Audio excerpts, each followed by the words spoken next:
மகாநதி சீரியல்ல காவேரி செய்யற அட்டகாசத்தை நினைச்சு விஜய் ஒரு பக்கம் பயங்கர ஃபீல் பண்ணிக்கிட்டு இருக்கிறாப்ல. என்ன செய்யறதுனே தெரியாம ஃபீல் பண்ணிக்கிட்டு இருக்கிற விஜய்க்கு தாத்தா அட்வைஸ் பண்ணிக்கிட்டு இருக்கிறாங்க.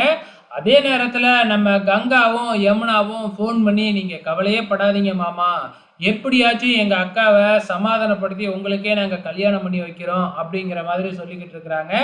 என்ன நடக்க போகுதுன்னு தெரியல. இங்க வீட்டுக்கு வந்த காவேரி வந்து, விஜய் அப்படி பண்ணாரு இப்படி பண்ணாரு, என்னைய வாடி போடின்லாம் கூப்பிட்டாரு, என் கையை பிடிச்சி வலுக்கட்டாயமா கார்ல ஏத்துனாரு, இவரெல்லாம் ஒரு மனுஷனா அப்படின்னு விஜய் மேல பயங்கர கோவத்துல நம்ம சாரதா கிட்ட சொல்லிக்கிட்டு இருக்கிறாங்க. ஆனா சாரதாலாம் இதை பெருசா எடுத்துக்கவே இல்லை. அதுக்கப்புறம் வந்து பார்த்தீங்கன்னா, விஜய் எனக்காக மாப்பிள்ளை பார்க்குறாரு அப்படின்னு தானே கிரியேட் பண்ண ப்ரொஃபைல விஜய் தான் பண்ணாரு அப்படிங்கிற மாதிரி சொல்லிக்கிட்டு இருக்கிறாங்க. மறுநாள் காலையில ஸ்கூலுக்கு வரும்பொழுது வந்து பார்த்தீங்கன்னா, நம்ம காவேரி விஜயை தனியாக கூப்பிட்டு, இங்கே பாருங்க உங்களுக்கு நிறையா ரெக்வெஸ்ட் வந்திருக்கு, நீங்கள் போய் அந்த பொண்ணெல்லாம் பார்த்து பேசுங்க அப்படின்ன உடனே, எனக்கெல்லாம் யாரையும் பிடிக்கல, நான்லாம் போய் பேச மாட்டேன் அப்படின்னு சொல்லிடுறாங்க.